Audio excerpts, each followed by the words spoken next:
Hey, hi, hello, and welcome to the Queer Vision. I am one of your hosts, Koe of Kanekalon. This is, Hi, I'm Becca. and Hi, I'm Megan. Today we sat down with Leah Majdic, a very, very cool person, to talk about coming out of the closet, marriage, schizophrenia, sexual assault survivor, addiction, you name it, we talked about it, and she was so vulnerable and so graceful and gave great advice. And this is an insane podcast. We also talked about fun things too. We talked about meat, mac and cheese competitions. So stay tuned for that. It's towards the end. And if you listen all the way through, let us know your favorite meat mac and cheese in the comments of wherever you're listening to this. work. Well, thank you so much for agreeing to sit down with us and filling out the interview. You're actually our first podcast guest that none of us have previously had very much connection with. So it'll be exciting to just get to learn new things about a new person. Yeah, thank you so much for having me. I'm a real big fan of mental health and addiction and LGBTQIA community stuff, and I'm really excited to be here. So I guess just to start out, if you want to just give us the little blurb, who is Leah? Yeah, just let us know about you. So I am, my name's Leah Mitage, obviously. I am one of three children. I have two younger brothers. Both my parents live down here. I'm from Pennsylvania originally, like backwoods, NEPA, northeastern Pennsylvania. If you know where The Office is filmed or was set, I'm like 30 minutes in the woods from there. Yeah. I am a nurse. I'm an LPN. That was not always my career choice. I have a degree in political science with minors in communication studies and African American studies. Um, I'm not doing anything with them right now, unfortunately, but I got my calling during COVID and decided I wanted to go into the healthcare field. So I worked through the pandemic, started off as a phlebotomist, worked my way up to a nurse. And I have a beautiful wife that I cannot talk highly enough about. Um, she's phenomenal. And we have a dog and a cat. And I do competitive cooking on the side and baking. And that's basically me in a nutshell. Oh, so if you don't, I guess mind me asking, I guess a good place to start is what made you want to get into nursing? Was it because of the pandemic that you felt drawn to that, or? So, kind of. So, my dad let me start off by saying I have a very close knit family. I'm very blessed in the sense that I have a great family. Not everyone has that. I'm the kind of girl that calls their mom and dad every day.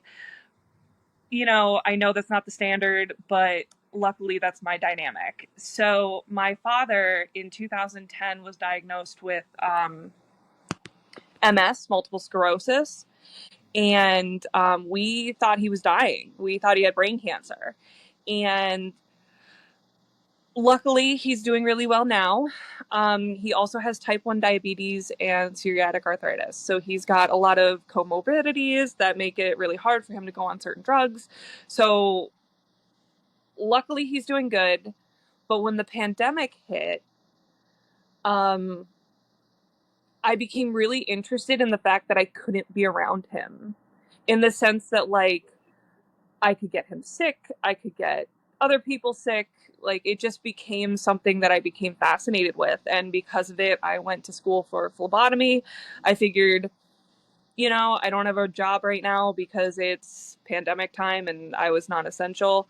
So I just went into phlebotomy school and fell in love with it and became a CNA and then become an LPN. And I'm actually in RN school right now. Wow. That's amazing. I couldn't do it. So props to you and props to every healthcare worker, honestly, because y'all are strong. You're a different breed that I wish I could be, but sadly not my path. Well, what's really funny is my first job out of nursing school was actually a medium to maximum security all male facility, like prison. in Pennsylvania. And that was a totally different world. I can imagine. Oh, yeah. Yeah. Either way, though, it seems like you work really well with people. We were talking about nursing. Well, I mean, you're married. That's amazing. Like, how long have you been married? So we actually have this really interesting story that I love to tell. So I'm going to tell it. Me and Andrea met when we were 16 and 17. We met at a local grocery store called Wegmans. I don't know if there's a Wegmans. There's not one by here, but and we both worked as cashiers, and we got together, quote, quote, quote, when we were 16 and 17, and she was out and I was not, and I didn't want to come out, and we stayed down low for about 14 years. And at 26, I said, I'm coming out of the closet and I want you to be my girlfriend. And I told my parents I was going on a date with a girl. And 2 weeks later, she was my girlfriend. And 8 months later, she was my fiance. And 3 months after that, she was my wife. That is an insane story. Crazy. Yeah, she's actually the first girl I ever kissed and the only girl I ever dated. That's so cute. I love that, though. Yeah. So is she the only person you've ever dated? No, I had heterosexual relationships. I had 2 before that, but I was fooling around with girls on the side because I'm a terrible person and didn't want to come out. So Too bad. That was a long time. Like, yeah. But we've been married for 4 years, so that's so. I mean, that really is like so adorable. But Chloe's partner works at Wegmans, so it's like Wegmans love stories. oh, Wegmans I'm should telling get you, y'all. so real. We did not meet at Wegmans, but yes. Wegmans, sponsor us. Yeah, Wegmans right. sponsor us. Wegmans give us some money. I think there's like 3 or 4 couples we know that met at Wegmans that stayed together and married. That's wild. That was I there's almost said I need to go romantic back in the to air at that that. Wegmans. The same location. Yeah, same location. That's really cute. People don't like often get to say that they met their partner like in real life and then like kind of like high school sweetheart known this person for 10+ years. That's so cute. Thank you. I also think like I love hearing about like stories like that and just hearing about that kind of experience because I think often in queer culture sometimes it does always feel like I don't know, like sometimes queer culture and I'm even like bad about it too. I'm trying to find the way to phrase this in a way that it doesn't sound bad. Like, we want to always be more like open and different. And I think it's nice to hear like I don't know, that you can also still have that high school sweetheart love story and, Classic. have like that kind of like life as well and still be like a queer person or an LGBTQ person. It doesn't always have to be like, it's not one size fits all. It doesn't always have to be expansive. Dramatic. Not to say that your life is not No. expensive and dramatic, but you get what I'm trying to say. I hope. Yeah. So, one of my friends who has known me since before I knew Andrea, said, "You guys are really normal." And she was like, I don't mean that in a weird way. She was like, and I don't mean that in a derogatory term and anything like that, but we have like really normal, everyday pedestrian lives. Which I think is so important. Like, I feel like just representing the norm is so healthy and nice to see for everyone that feels like they don't have to like be a specific role to be queer. It's just same type of relationship, just one is with a man, one is with a woman, like totally fine. Totally healthy. But I guess also with that, in that breath, do you feel like, which I know you said like most of your heterosexual relationships, like you were younger, do you feel like there's like a difference you've seen? I mean, since, which I'm sure in some regard, Yeah, but like so things that like, I guess the biggest change is that I got my mental health in order. I am a lot of things. Like, I am a nurse, I am a wife, I am assistant director of nursing at the facility I work at. Like, I'm not non-functioning, but I'm also schizophrenic, I'm also bipolar, I'm also a rape victim, I'm also a domestic violence survivor. And I think all these things combine to create me. Like, it's not just a negative thing, it's something that you have to embrace and you have to treat and you have to take care of. And I wasn't doing that for the longest time. And now that I finally am, I was able to be myself and have that conversation with myself and say, hey, it's okay to be gay and it's okay to marry the person you want to marry. Yeah, that's amazing. So how has like your mental health and being with somebody for so long, whether you were like officially out or not, like how has your relationship grown over time? Like have you grown more together? Have you grown parallel? Like how has that gone? So I actually have this story that Andrea would probably be embarrassed if I told her. But um, when I first was sexually assaulted, I was in college, and I was still am very open about it. And whenever anyone asked what was wrong, I was like, "Hey, I was raped like 2 months ago. I need some space." And that everyone usually totally respected that. Um, but I remember saying it to Andrea, and Andrea just got this blank look on her face and was like, okay, and walked away because she didn't know what to say, which is totally fair. What do you say to a 20-year-old rape victim that's going totally manic around you and you don't know how to help? Like, what do you say to that person? And she didn't know, and that's totally fair. So, um, now we're both in counseling and we go to therapy together, and not because we have to, but because we want to. And, we're both on medications, which really help. And, we both take time for ourselves instead of constantly doing things together. And we just respect each other's mental health and personal space. And I think that's really important because I didn't have that in the other two relationships I was in. on that note too, like I know you said something about going to counseling together. So if it's not too much to ask, do you all do like couples counseling? Is that Yeah. what you meant? Oh, Or like, we counseling twice a week. Um, and I go to counseling every other week, like the opposite week. And Andrea is on a hiatus right now, but I think she's going back to it soon. yeah, it's so funny that you brought that up. Me and my partner are actually, in couples counseling, and we just got off of like our recent call, and I was like, honestly, like every couple needs to be in counseling past a certain point. I feel like like once you hit like this threshold, it's like, okay, like, because it's with every relationship, you have to learn to navigate it, and it's hard, when there's a lot of feelings and emotions, and it's so nice to like have that mediator, and it's been so helpful for us too.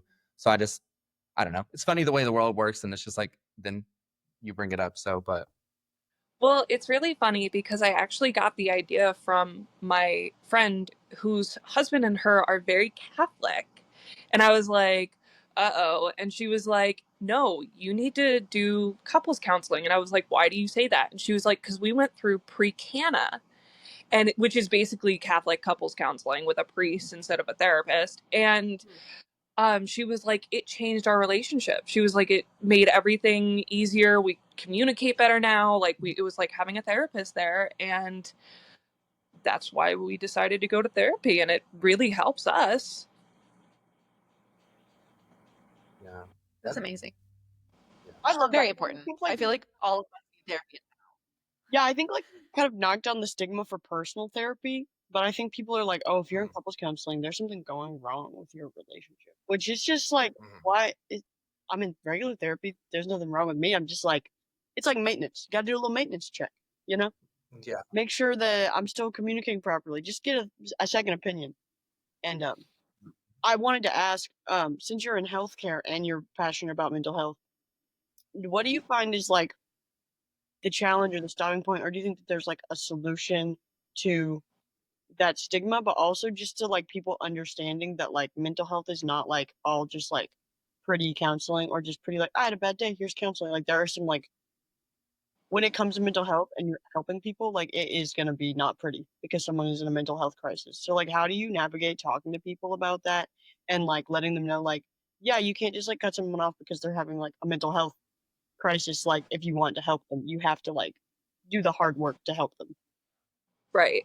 So I'm actually also an alcoholic. I'm an addict, and I did some drugs in that fun time too. So when dealing with boundaries and dealing with education about addiction and mental health and all that fun, happy stuff, I always remind people that boundaries are there. You cannot fix them. They need to go get help on their own.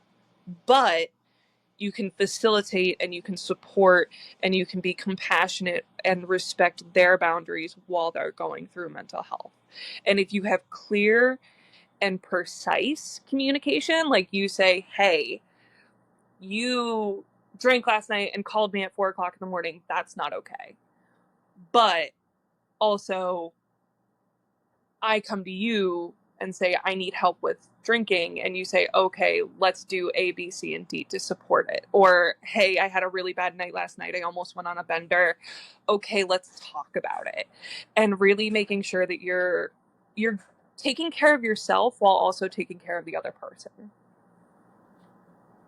I also wanted to address, if you saw me and Rebecca smirk, it was not at you. My partner in the other room just started like belting, singing, and I was like, "Can you hear this?" And we both kind of were like, "Hello." So I just wanted to address because that was a very serious topic. I didn't want it to seem like I did not. We do not have poker faces, so Yeah. it's fine. Okay. It's okay.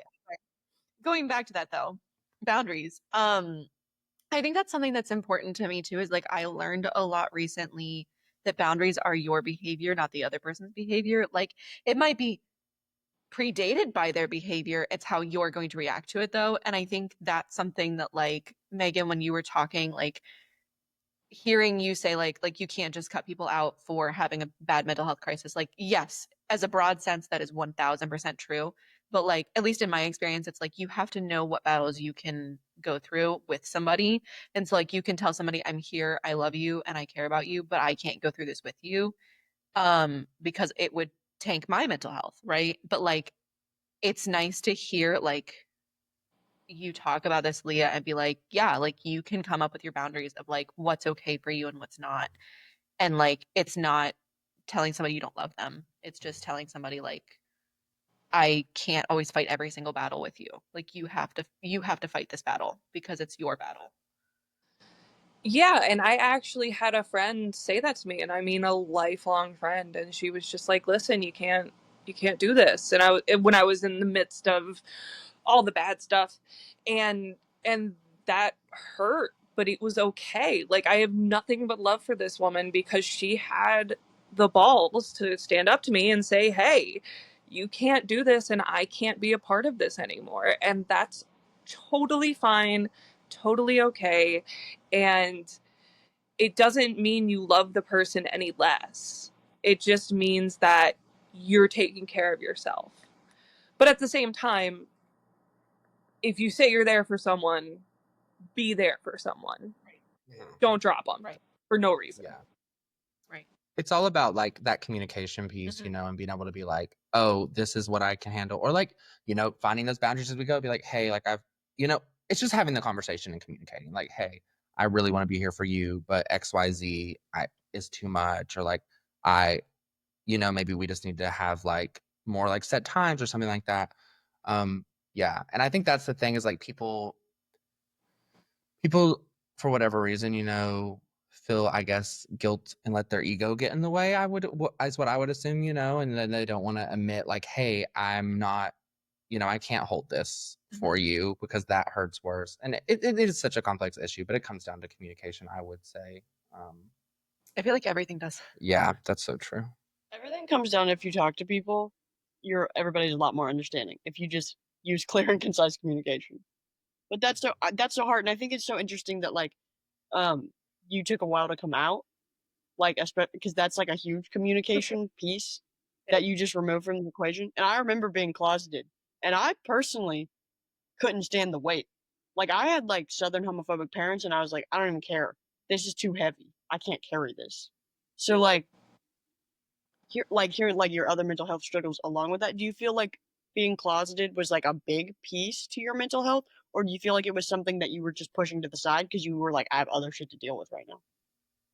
I think it was more the latter. I think I was pushing shit aside because I didn't want to deal with it, which is awful. But the second I was able to deal with it, I did. And I think there were a lot of I don't want to say red flags because like obviously being gay isn't a red flag, but there were a lot of telltale signs that I was gay. Not wanting to be intimate with partners, being scared of intimacy in general, not wanting to cuddle. I didn't want to cuddle any of the people I was with. Um, just stuff like that where I was like, this is kind of weird.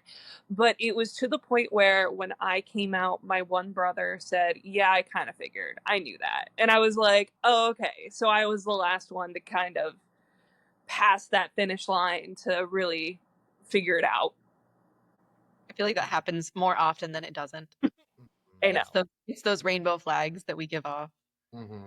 I like that. Flags. That's a good way to describe it. Thanks. I came up with all of my own. Yeah. And it's so like, I don't know, interesting how, addictions and just like um unhealthy behavior, it usually always is, something that you're trying to articulate within yourself, but it's just so intense that it's like, oh, I can't do this anymore. Because that's definitely something I've dealt with in my own personal life. Like, I'm such a runner. Like, if there's one thing about me, it's my first instinct is to run in one way or another, whether it's through like doing like drinking or like whatever, partying, bad things that are just bad for me.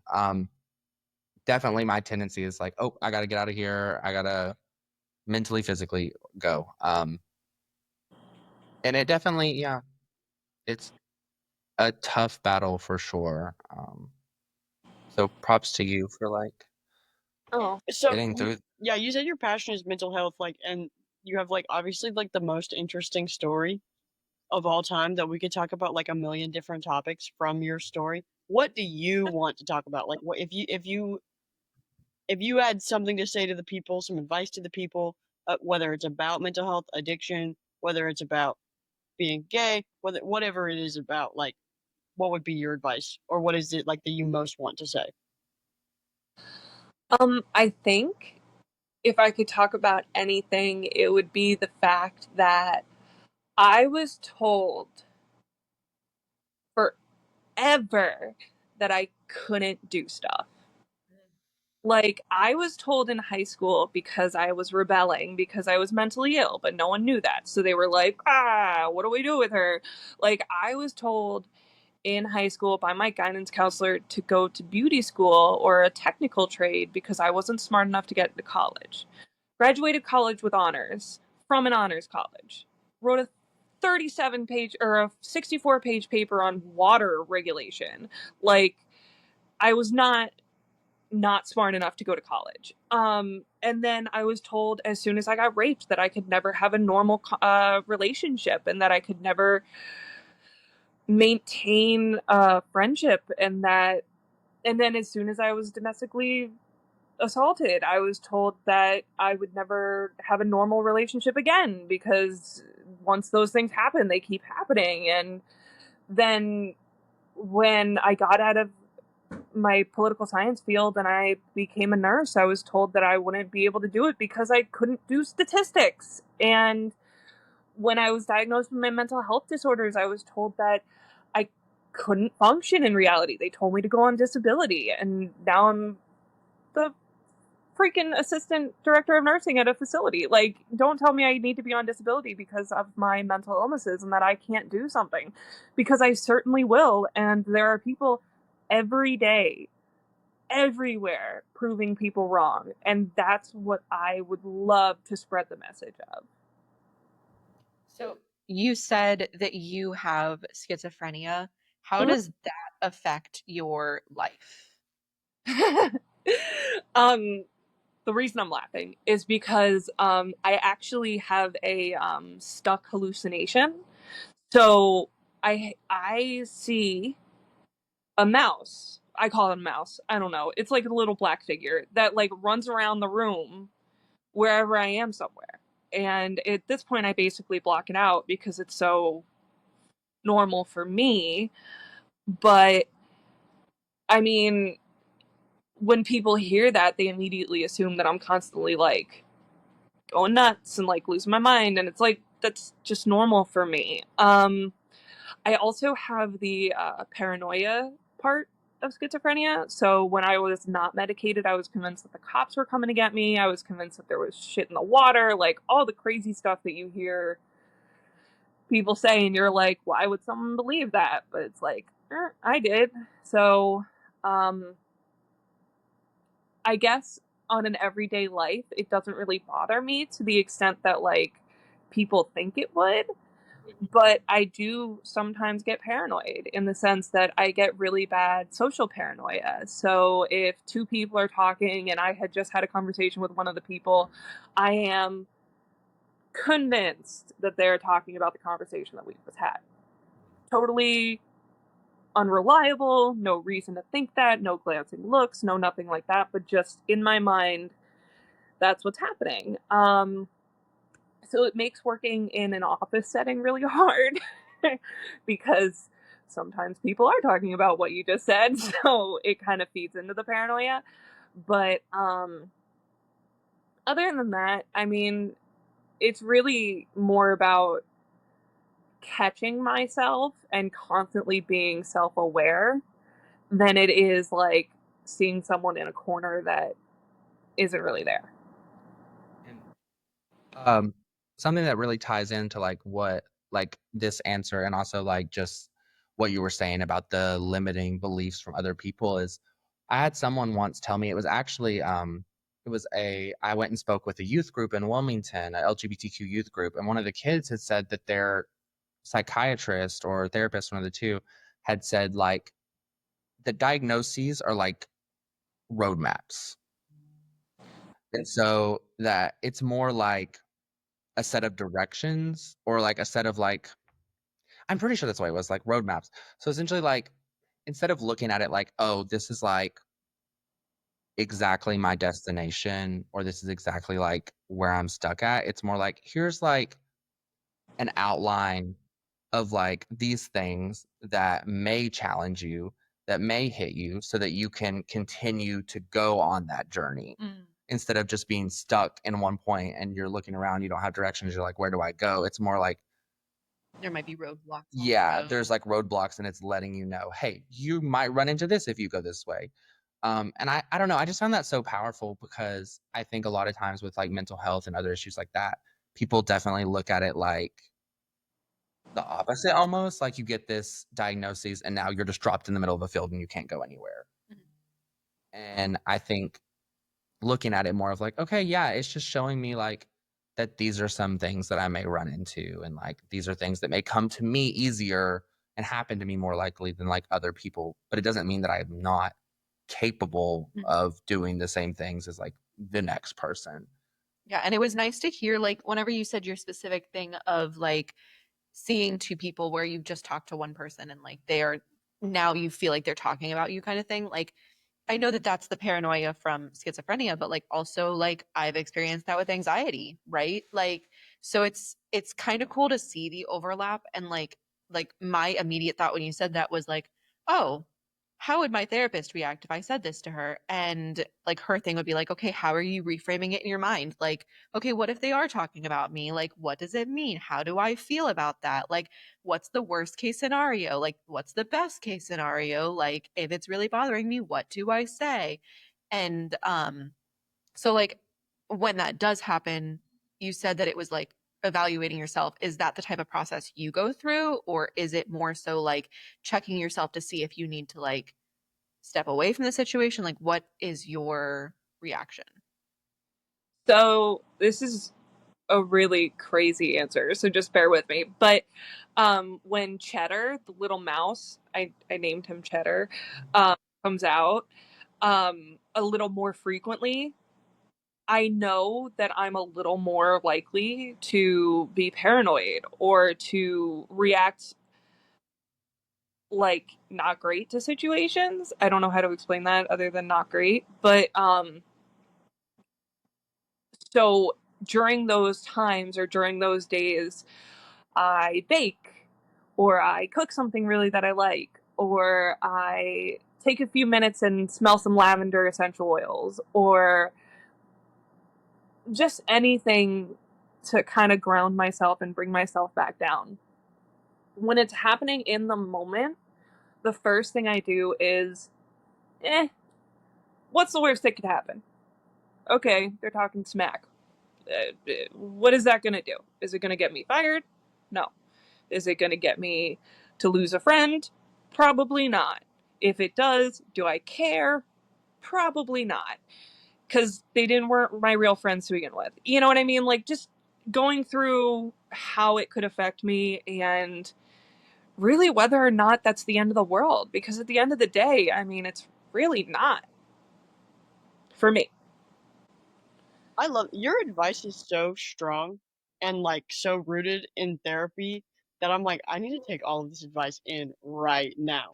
But like I had a therapist tell me one time, and this was also good advice. It's like when you're like freaking out about something or like overanalyzing, getting in your head, overthinking something, and she's like, "Is this the worst thing that's ever happened to you? Why are you making it like it's the worst thing that's ever think about the worst thing that's ever happened to you? This ain't that girl." And I was like, "Okay." My therapist really clocked me on that one, but I love that your advice is like very much like it's like almost a little goofy like that. It's like, don't be dramatic. It's like, what is gonna happen if they are talking smack? Like, calm down.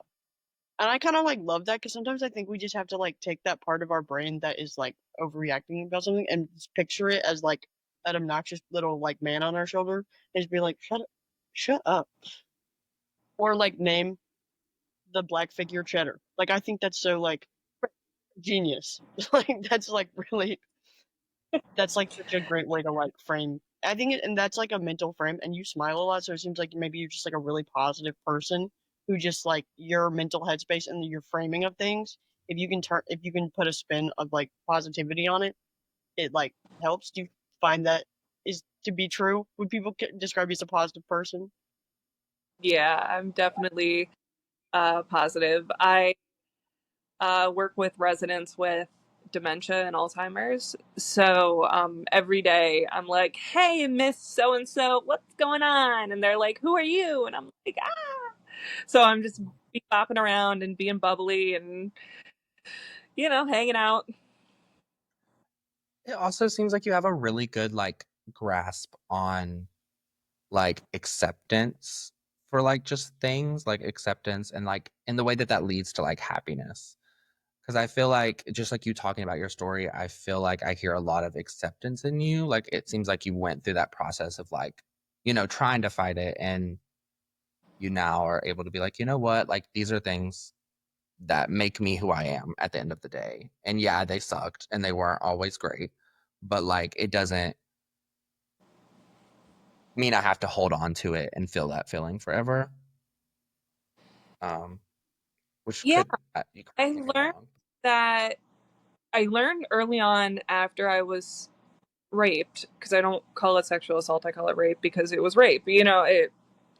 Um, that it happened. I had no control over the situation. It was an extremely violent act and it wasn't great. And at the end of the day, it happened. So, how do I move forward? because if you don't move forward and you don't do the things that you need to do, and for everyone it's not always talk about it. For some people it's, working through it internally, and that's fine too. But for me, it's spreading awareness and it's talking about it, and that's how I get through my mental health, and that's how I got through my addiction. And you know, it's worked so far, so I'm not stopping anytime soon.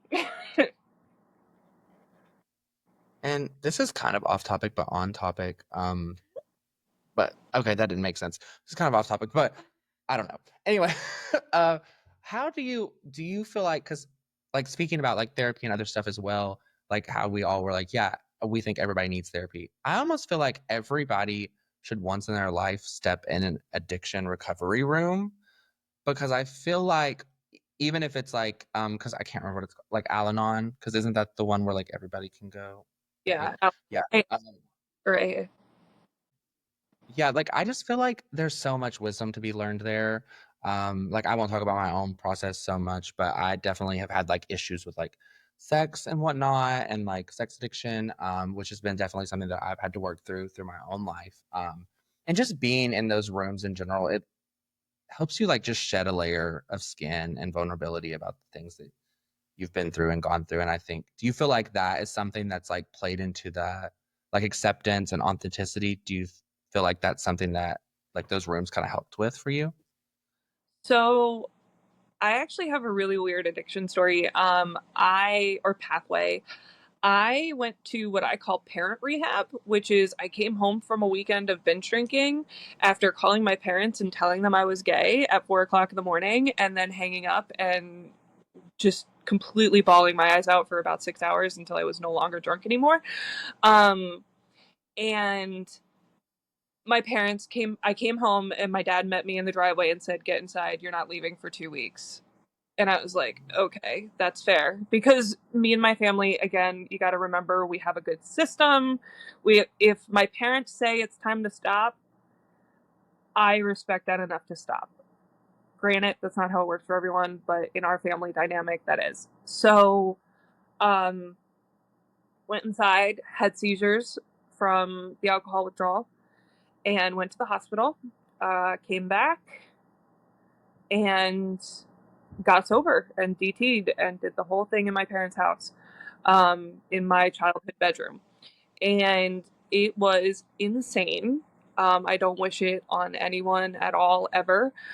Um, but what really got me was my dad was talking to me and I was being loud over the phone, which I know is shocking to everyone who knows me.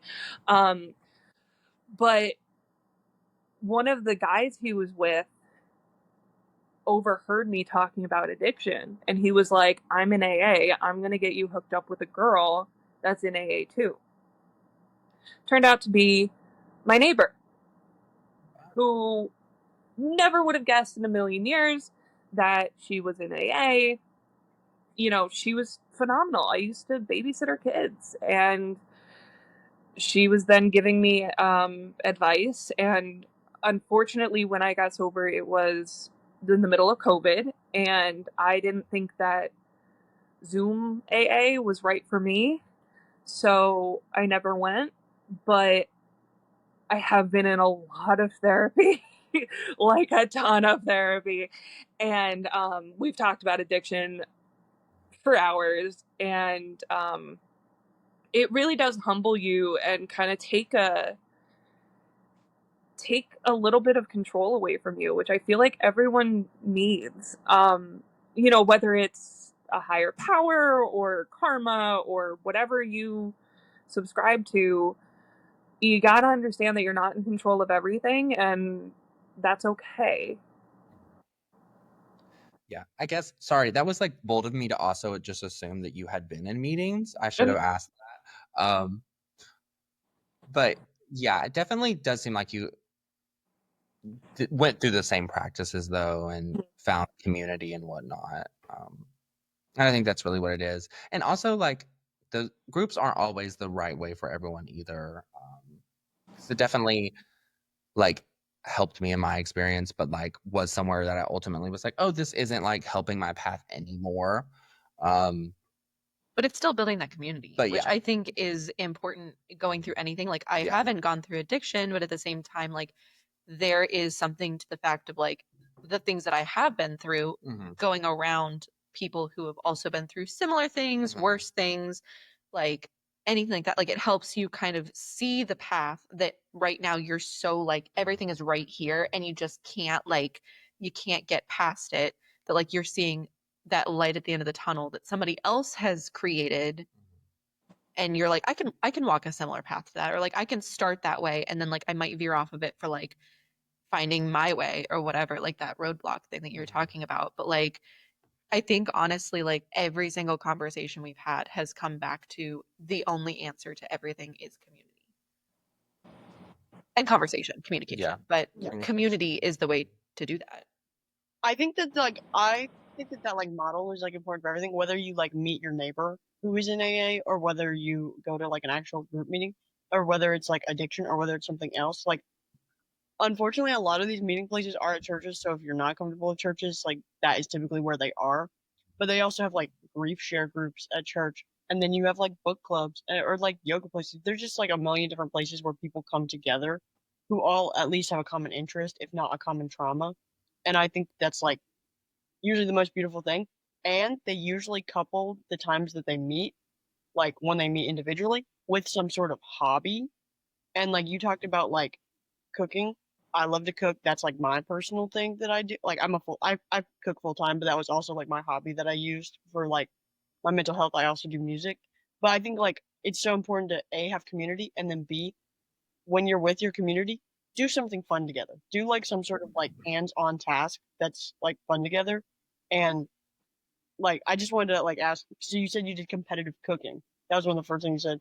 That sounds so cool. Will you talk about that for a second? Of course. So I actually, not to brag, but I just won best meat mac and cheese at the Wilmington Island Men Association mac and cheese cook-off. There were 4 people. So I actually have that certificate underneath my plaque at work so that everyone who passes by my office can see that I have the best meat mac and cheese. That is such a niche title, and I live for it. So fantastic. That's like the best thing I've ever heard. I want to try it now. I want that right now so desperately. I also did a chowder competition, which like a New England clam chowder, seafood chowder type competition, but I didn't win that one. But this weekend I'm doing the Strawberry Festival, so I'm baking and doing some stuff for that in Wallace. And basically, this all leads up to the state fair, which is like my Super Bowl because I literally take like a week off of work and just can and pickle and create and just throw it all at the fair association. And I won a couple things last year, and hopefully I'll win even more this year. Okay, we need to see pictures of your certificate. We need to see pictures of you cooking. We need all of this. I will put it all in the magazine. It can just be, you're going to look so cute in your apron. Okay, let's go. You have a picture of your booth at the state fair too? Of my my certificate. Oh yeah, I do actually. Yeah, I do. I have a picture of it underneath my plaque, and then like my certificate underneath my plaque, and then I also have a picture of me and my apron, which I playfully call because I made it, and it's completely rainbow and unicorns and glow in the darks and all that fun stuff. So I'll send it to you guys. Need. I love that. I'm obsessed with that. So what, like, okay, because I'm intrigued about this mac and cheese now. So like, best meat mac and cheese. So like, what is the meat? What's so I'm gonna get the way the competition worked was there was traditional seafood, meat, spicy, and vegetarian. So I was in the meat category, and I put slow roasted pulled pork in my own barbecue sauce that I made it from scratch on top, and I also put bacon in it and made the mac and cheese roux for the cheese sauce out of the bacon fat, so it tasted extra like bacon. So it was triple pork. Ugh, that sounds Did so you put it good. on a sandwich? You could put it on a I sandwich. want that hot pressed on a sandwich. Like, I need that hot pressed Like on a sandwich in my sourdough. hand right now. Can we have some? No. I'll send you the recipe. It's not that hard. Well, actually, this is like a good segue into. So Megan always has some food questions, Yeah, I always and have people 2 different food questions because I cook, but you also cook, so this is gonna be you're gonna have like a more detailed answer, which I'm very excited about. So, my first question is, what is your favorite way to eat a potato?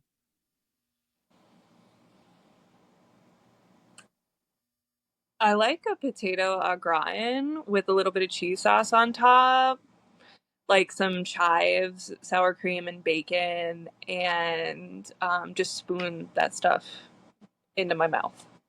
Yeah, just dump the casserole dish into my like down my throat. Yep, the whole Yeah, thing. yeah. that's my So next like, drag number. Anyways, I'm where, sorry.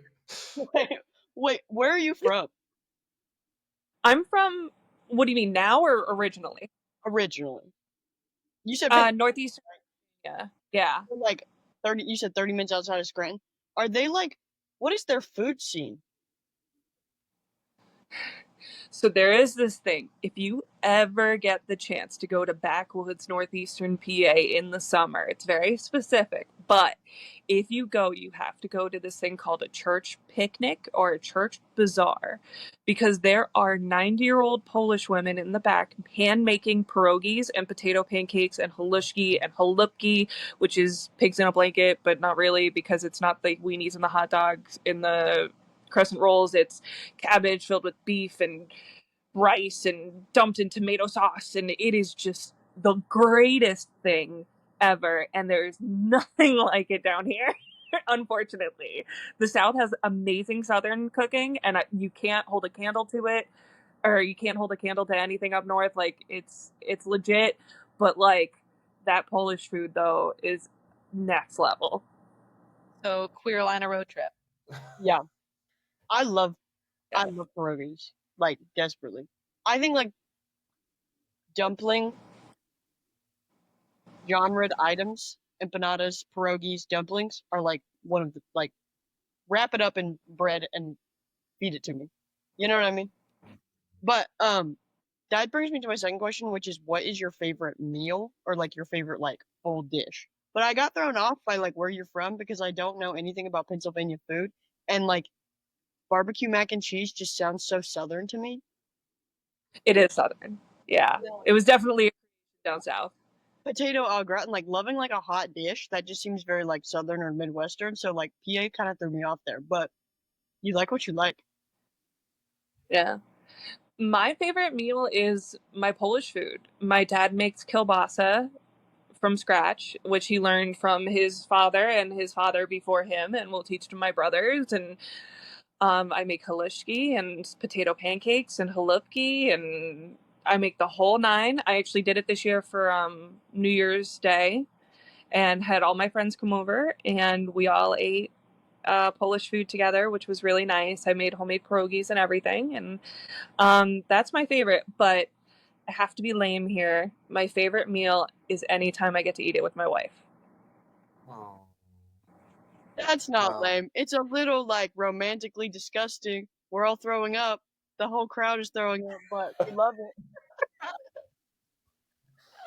it. I feel bad. I did this to our last But interviewee. She was talking about her I do. partner. Oh, I'm sorry. No, you're good. You're good. Be romantic. I do cook with my wife every night, and that is my expression of love to her because I think it's incredibly important to make sure you feel supported and fed and happy. And I do cook for her every night and make sure she's happy. She does have to clean up after me though because I do not clean. um, we've talked about in the future possibly doing like inviting podcast guests back and like making their favorite meals. But since you sound like you know how to cook so well, I'm like, ooh, maybe we invite ourselves to Leah's house. maybe we ask you to cook for us, or you all actually just have a competition and you try to make Leah's recipes, and then we get to enjoy it. I don't want to be in competition. Okay, I don't know how to make Polish food. I know. Jack makes his own kielbasa. I'm not that crazy, but I will make something and she can make something, and then we can like teach each other. Mukbang. The mukbang. I'm just hungry and thinking about eating our food. That's what you're thinking about. Love food. I do love food. Do you find that your wife is like the most satisfying thing to me is when I make my girlfriend a meal and I just like stare at her while she's eating that first bite and she's like, "What are you doing?" And I'm like, "I just have to make sure you love it." You have that moment. There was this one time, and I think I forget what I did. I want to say I worked like a 13 or 14-hour shift or something like that, and it ended towards dinner time, and the only thing I had the mustard to make, like the energy to make, was a microwaved egg, and she sat on the couch and cried because she was like, "You don't love me." I was like, "No, I'm sorry." Can't do it. Such a visual. I'm sorry. What is her sign? Like her astrological sign? Because that's dramatic. Aries. Oh, sounds about right. I'll take myself out. I'm also an Aries. What's your astrological sign? I'm a Virgo. Oh my god, me too! Ooh, that's super fun. I mean, we do find that Virgos and Aries make good teams. Uh-huh. Yeah. Do you guys want to meet her? Yes, we want to meet. Honestly, Andrea. Yeah. All right, hold on one sec. She doesn't have her face on, so. Oh, okay. But yeah, she's very funny. Yeah, I was like, I love that you're just like, yes, pull her on this podcast right now. Because I also would be like, no. I'd be like, you didn't tell me can't do that. I'm not ready. It's okay. We'll just set up an interview with her later. Sounds good. I'm sure she would like. Perfect. Yeah, what does she do? Cross-check stories. She's a pre. She says she cooks for you all the time. She's a pre-K teacher. Oh. At first I thought you said a preacher. I was like, gag. Pre-K teacher. Yes. Still live. That feels like something that you could do. What? Be a pre-K teacher. I could see you being you'd be fun. You'd be fun. No. Oh no. Not for me. Well, this has been lovely. Thank you so much for like agreeing to sit down and like wanting to and like just being interested. Of course. If you guys ever want another interview, just let me know. Yeah, and definitely send us any pictures you would like. We will feature whatever we can fit in the magazine. We just love to showcase you. Cool, thank you. Is there anything you want to plug? Like, do you have like social media that you like that you post your food or like your nursing stuff, or do you want to plug like your state fair information? Look for me. It's Leah Majdic. You won't be able to tell which one's mine, but it'll be the best one there. Period. You'll know whichever one has the winning ribbon. That's mine. Yeah, blue ribbon, best in show. Right here. This girl. Love it. Well, thank you so much again. This has been lovely. And thank you for being so like open and vulnerable just about everything. That's really, just back to that like community piece and communication piece we were talking about. That's what's so important. And that's what we like strive to do with like Queer Alina too, is just bring that visibility and be open about the shit that all different queer people from all different walks of life go through. And so thank you for being a part of that. Yeah, thank you for having me. I really appreciate it. It was so nice to meet you. You're such a fun person. Thank you. Okay, well, we will let you go. Enjoy the rest of your night. Go catch up with your wife. All that. Thank you so much. You guys have fun. Great night. You too. Bye. Thank you so much for watching this episode of the Queer Vision podcast. Once again, my name is Koe Star, Koe of Kanekalon. This is... Hi, I'm Becca. And... Megan. And today we sat down with Leah Majdic, who you can find at the North Carolina State Fair. With the blue ribbon. All the blue ribbons will be hers. Absolutely. Because there's no way she can lose. You can find us at queerlina.org or Queer Vision Mag on Instagram, TikTok, YouTube, all the places. And yeah, thank you so much for watching, and we'll see you all in the next one.